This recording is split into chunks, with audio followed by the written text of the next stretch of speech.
اچھا، اس کے بعد ہمارے پاس جو ہے وہ ہے امپورٹنس آف بائیو کیمسٹری. ہم نے پڑھ لیا ہے کہ بائیو کیمسٹری کیا ہوتی ہے، لیکن اس کے بعد جو ہمارے پاس ضروری چیز ہے وہ یہ ہے کہ ہم یہ پڑھ لیں، ہمیں یہ پتہ ہو کہ بائیو کیمسٹری جو ہے وہ ہماری روٹین لائف میں، ہماری زندگی میں، یا جتنے بھی جاندار ہیں ان کی زندگی میں ان کا کیا رول ہے اور یہ ہمارے لیے کتنے ضروری ہوتے ہیں.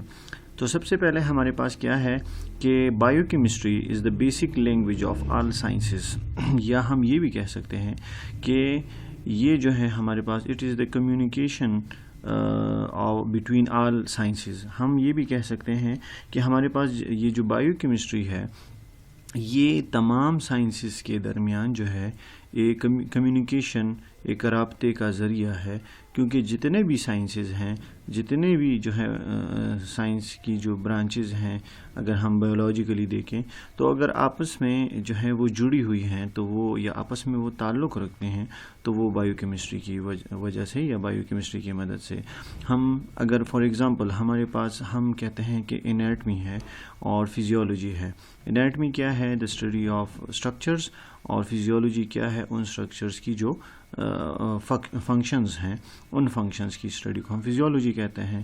تو اگر آپ دیکھیں تو اگر ایک اسٹرکچر ہے اور اس اسٹرکچر کا جو فنکشن ہے تو وہ فنکشن اور اسٹرکچرز، مطلب یہ کہ یہ جو دو برانچز ہیں انیٹمی اور فزیولوجی، اگر ان کے بیچ میں بائیو کیمسٹری نہیں ہوگی تو انیٹمی کے ساتھ ساتھ فزیولوجی نہیں ہوگی.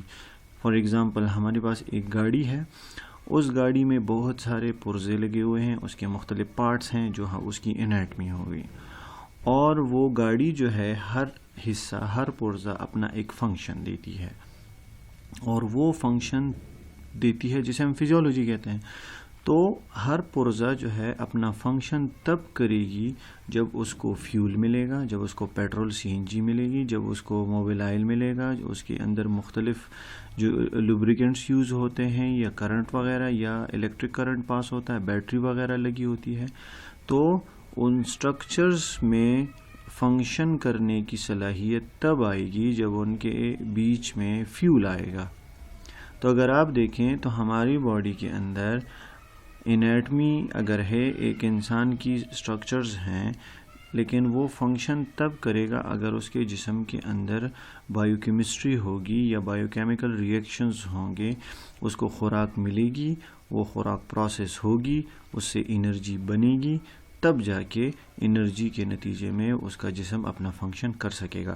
تو اگر آپ دیکھیں تو انیٹمی اور فزیولوجی آپس میں ریلیٹ کر رہے ہیں ود دا ہیلپ آف کیا؟ Bio chemistry. اسی طرح بہت سارے جتنے بھی برانچز ہیں یا جتنے بھی سائنسز ہیں وہ آپس میں ایک دوسرے کے ساتھ لنکڈ ہیں بائیو کیمسٹری کی وجہ سے. تو اس لیے کہتے ہیں کہ it is the basic language of all sciences. جیسے کہ فار ایگزامپل دنیا ہے اور دنیا میں بہت سارے لوگ ہیں، تو اگر ہم دیکھیں تو ایک ملک کی اپنی لینگویج ہوتی ہے، دوسرے ملک کے لوگوں کی اپنی لینگویج ہوتی ہے. اگر آپ دیکھیں تو انٹرنیشنلی انگلش بولی جاتی ہے، اور انگلش وہ زبان ہے جو تمام لوگوں کو کچھ نہ کچھ آتی ہے، مطلب ایک کمیونیکیشن تمام لوگوں کے لیے ایک کمیونیکیشن کا ذریعہ ہے جو انگلش ہے. یا اگر ہم اپنے ملک کے اندر دیکھیں تو ہمارے ملک کے اندر بہت سارے پٹھان ہیں، پنجابی ہیں، بلوچی ہیں، ان کی اپنی اپنی زبانیں ہیں، لیکن اگر ہم آپس میں ملتے ہیں اور کمیونیکیشن کا ذریعہ ڈھونڈتے ہیں تو وہ ہمارے پاس ایک کامن لینگویج ہوتی ہے جو اردو ہے، اور وہ تقریباً سب کو آتی ہے، سب اس کے ذریعے آپس میں جو ہے تھوڑا بہت کمیونیکیٹ کر سکتے ہیں. اسی طرح ہمارے پاس یہ جتنے بھی سائنسز ہیں وہ آپس میں ایک دوسرے کے ساتھ کمیونیکیشن کے لیے جو ہے بائیو کیمسٹری اس کے اندر بیچ میں یوز ہوتی ہے. دوسری چیز یہ ہے اس کی امپورٹنس میں کہ بائیو کیمسٹری جو ہے ہمیں ایکسپلین کرتی ہے اباؤٹ دا سیل گروتھ. مطلب یہ ہے ایک انسان جو ہے اس کی گروتھ ہو رہی ہے، اس کا سائز بڑھ رہا ہے، اس کا جسم نشوونما کر رہا ہے، تو اس نشوونما پانے کے دوران جو ہے کیا ہو رہا ہے؟ ہم تو صرف یہ دیکھ رہے ہیں کہ سائز بڑھ رہا ہے، لیکن وہ سائز کیسے بڑھ رہا ہے؟ کیونکہ اس انسان کے جسم کے اندر جو سیلز ہیں وہ ریپلیکیٹ کر رہے ہیں، ان سیل کی تعداد بڑھ رہی ہے، وہ سیل جو ہے ایک ڈیوائیڈ ہو کے 2 بناتا ہے، 2 سے 4 بنتے ہیں، 4 سے 8 بنتے ہیں. آپ نے پڑھا ہوگا مائٹوسس، میوسس میٹرک میں ہے. تو وہ ساری چیزیں جب ہوتی ہیں تو اس سے جو ہے انسان کی نشوونما گروتھ ہوتی ہے. لیکن ان سب کی بنیادی چیز جو ہے وہ کیا ہے؟ سیل کی گروتھ ہے. جب ایک سیل گرو کرے گا، اس سیل کے اندر سارا کا سارا سسٹم چلے گا، تو جب وہ میچور سیل بنے گا تب وہ ڈیوائڈ کرے گا، مزید سیل بنائے گا، پھر وہ میچور ہوں گے، بڑھیں گے، گرو کریں گے. تو اس ایک سیل کے اندر جتنے بھی سارے پروسیسز ہوتے ہیں، ان کا میکانزم جو ہے وہ سارا کا سارا بائیو کیمسٹری پر مبنی ہے، اور ہمیں ان سب چیزوں کا جو ہے ایکسپلینیشن جو ملتی ہے وہ ہمیں تب ملتی ہے اگر ہمیں بائیو کیمسٹری آتی ہے یا ہمیں بائیو کیمسٹری کی سمجھ ہے، تب ہم ان چیزوں کو سمجھ سکتے ہیں. دوسری چیز یہ ہے کہ it describes the mechanism of bio chemical reactions in the body of living organism. اور ان سیل کے باہر جتنے بھی ہوتے ہیں، سیل کے اندر ہوں یا سیل کے باہر ہوں، جتنے بھی کیمیکل یا بائیو کیمیکل ریئیکشنز ہوتے ہیں جانداروں کے جسم کے اندر، ان سب کا میکینزم ہمیں بائیو کیمسٹری بتاتی ہے.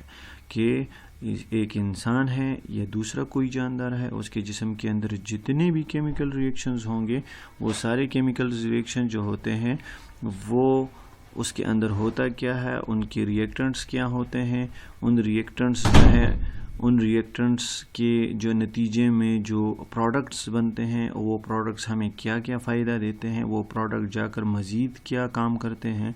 یہ سارا کا سارا میکینزم ہمیں تب جو ہے ہمیں اس کی جو ہے وہ پڑتی ہے کہ جب ہمیں بائیو کیمسٹری آتی ہے. اگر ہمیں بائیو کیمسٹری آتی ہے تب ہم ان چیزوں کو جان سکتے ہیں، اس کی ہمیں سمجھ ہو سکتی ہے. اگر نہیں آتی تو ہم اس قابل نہیں ہوتے کہ ان چیزوں کو. تو اس لیے بائیو کیمسٹری کی ایک امپورٹنس یہ بھی ہے. دوسری چیز کہ it helps to get information about the chemical process which take place in the body of living organisms.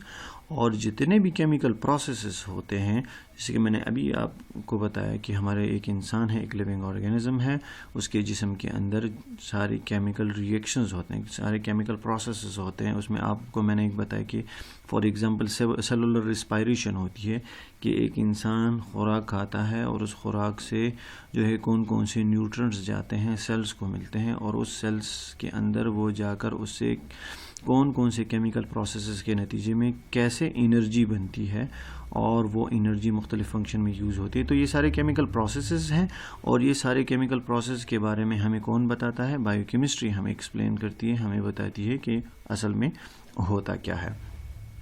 Next ہے it explains about the abnormal bio chemical reactions responsible for the production of various disease. دوسری چیز یہ تو ہوگا، یہ جو ہم پڑھ رہے ہیں یہ تو نارمل کنڈیشنز ہیں، لیکن صرف نارمل ہی نہیں بلکہ بائیو کیمسٹری کی سمجھ، بائیو کیمسٹری کی جو نالج ہے وہ ہمیں یہ بھی بتاتی ہے کہ اگر ایک جاندار کے جسم کے اندر کچھ غیر ضروری، یا مطلب ہم یہ کہہ سکتے ہیں کہ ایب نارمل ریئیکشنز ہوتے ہیں. ایک تو نارمل ہے، ایب نارمل ریئیکشن اگر ہوتے ہیں تو اس کے بارے میں ہمیں بتاتے ہیں کہ اس کی وجوہات کیا ہوں گی، وہ کیسے ہوں گی، اور کیا کیا وجہ ہوتی ہے جس کی وجہ سے ایب نارمل ریئیکشنز ہو جاتے ہیں. اور پھر اس ایب نارمل ریئیکشنز کے نتیجے میں اس جاندار کے اندر کون کون سی بیماریاں پیدا ہو سکتی ہیں. تو یہ ساری چیزیں بھی ہمیں بائیو کیمسٹری ہی بتاتی ہے. The next is it is used in nutrition. Nutrition جو ہماری غذائیت ہے اس کے بارے میں ہمیں بتاتی ہے، کیونکہ ہم بہت ساری چیزیں اپنی خوراک میں یوز کرتے ہیں، اور اس خوراک کے اندر کیا کیا ہوتا ہے یہ ہمیں بائیو کیمسٹری بتاتی ہے. اور اس خوراک کے جو اجزاء ہیں، کون کون سا جو اس کے اجزاء میں سے کون کون سی چیز ہمیں کیا کیا فائدہ دیتی ہے، ہمارے کس کس کام کے لیے ضروری ہوتی ہے، اور کس چیز کی کتنی استعمال ہمارے لیے کافی ہوتی ہے، اور کتنی چیز جو ہے اگر کون سی چیز اگر ضرورت سے بڑھ جائے تو اس کا ہمیں کیا کیا نقصان ہوتا ہے. کہ جیسے کہ ہمارے جسم کی کاربوہائیڈریٹ کی خاص ضرورت ہے، اگر ہمارے جسم کو وہ اپنی ضرورت کے مطابق نہ ملے تو بھی نقصان ہوتا ہے، اور اگر وہ ہمیں ضرورت سے زیادہ ملے تب بھی ہمیں نقصان ہوتا ہے. تو اس کے لیے ہمیں ایک نارمل جو ہے اس کی مقدار ہمیں چاہیے ہوتی ہے. اسی طرح پروٹینز ہیں، اسی طرح فیٹس، لپڈس ہیں جسے ہم چکناٹ کہتے ہیں.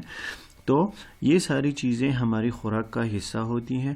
یہ ہمیں کتنی لینی ہے، کتنی ضروری ہیں، اور کتنی مقدار اس کی جو ہے وہ ہمارے لیے جو ہے خطرناک ہو سکتی ہے.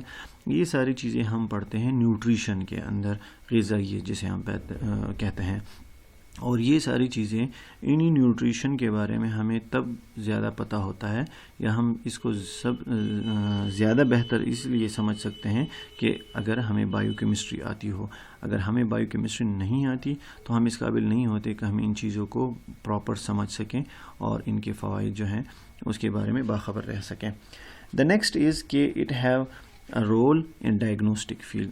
ڈائگنوزس کہتے ہیں تشخیص کو، کسی بیماری کا پتہ لگانا کہ اس انسان کو کوئی بیماری ہے یا نہیں ہے، اگر ہے تو کون سی بیماری ہے، اس کو ہم ڈائگنوزس کہتے ہیں. اور بائیو کیمسٹری جو ہے اس میں ہمارے لیے بہت بڑا رول پلے کرتی ہے. ہم جو ہیں آپ نے اکثر ہاسپٹلز میں، ہمارے روٹین لیبارٹریز ہیں علاقوں میں ہوتی ہیں، یا جتنے بھی ہیلتھ کیئر یونٹس ہوتے ہیں وہاں پہ لیبارٹریز ہوتی ہیں، اس میں آپ نے دیکھا ہوگا کہ مختلف ٹیسٹ کیے جاتے ہیں. آپ سے خون لیا جاتا ہے، آپ سے یورین لیا جاتا ہے، آپ سے جو ہے مختلف سیمپلز لیے جاتے ہیں اور ان کا ٹیسٹ کیا جاتا ہے مختلف بیماریوں کے لیے. تو یہ ٹیسٹ جو ہوتے ہیں ان میں مختلف کیمیکل ریئیکشنز کیے جاتے ہیں، اور ان کیمیکل ریئیکشنز کے نتیجے میں یہ جو ہے رزلٹ دی جاتی ہے کہ آیا اس بندے کو کوئی بیماری ہے یا نہیں ہے، یا فلانا بیماری ہے یا ڈمکانا ہے. تو یہ ساری بیماریاں جو ہیں ان کا ہمیں پتہ چلتا ہے ان کیمیکل ریئیکشن سے جو ہم لیبارٹری کے اندر کرتے ہیں.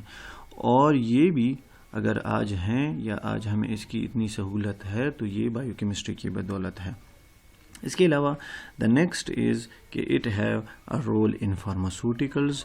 اور یہ ایک بہت ضروری چیز ہے کہ فارماسوٹیکل سائنسز میں جتنے بھی، کیونکہ ایک انسان ہے اس کو بیماری ہوئی ہے اور جو ہے ایک انسان کی بیماری کا پتہ چل گیا ہے، تو اس میں آخری چیز جو ہوگی وہ یہ ہوگا کہ اس بیماری کا علاج کیا جائے.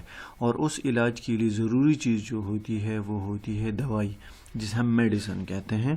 تو میڈیسن جو ہے وہ جو بنائی جاتی ہے اور جو ڈیزائن کی جاتی ہے، تو ایسی نہیں ہے کہ کون ایک دوائی بنائی جائے اور وہ کسی بھی مریض کو کسی بھی بیماری میں دی جاتی ہے، بلکہ ہر بیماری کے لیے ایک خاص قسم کی دوا ہوتی ہے اور اس دوا کی مختلف ڈیزائنز ہوتی ہیں. کیونکہ اگر آپ جنرلی بھی دیکھیں تو کچھ میڈیسن ہم اورلی لیتے ہیں اور کچھ جو ہے ہم انجیکٹیبل کے فارم میں لگاتے ہیں، انجیکشن جسے ہم کہتے ہیں، کچھ انٹرامسکولر لگاتے ہیں، کچھ انٹراوینسلی لگاتے ہیں. تو یہ سارے میڈیسن کیوں مختلف طریقوں سے یوز کیے جاتے ہیں؟ اس لیے کہ ہر ایک دوائی جو میڈیسن ہے اس کو مختلف طریقے سے ڈیزائن کیا گیا ہے، اور وہ ڈیزائن اس بیماری کی نوعیت کو اور اس کی لوکیشن وغیرہ کو اور اس کے خلاف جسم میں پیدا ہونے والی مزاحمت کو دیکھتے ہوئے کی جاتی ہے.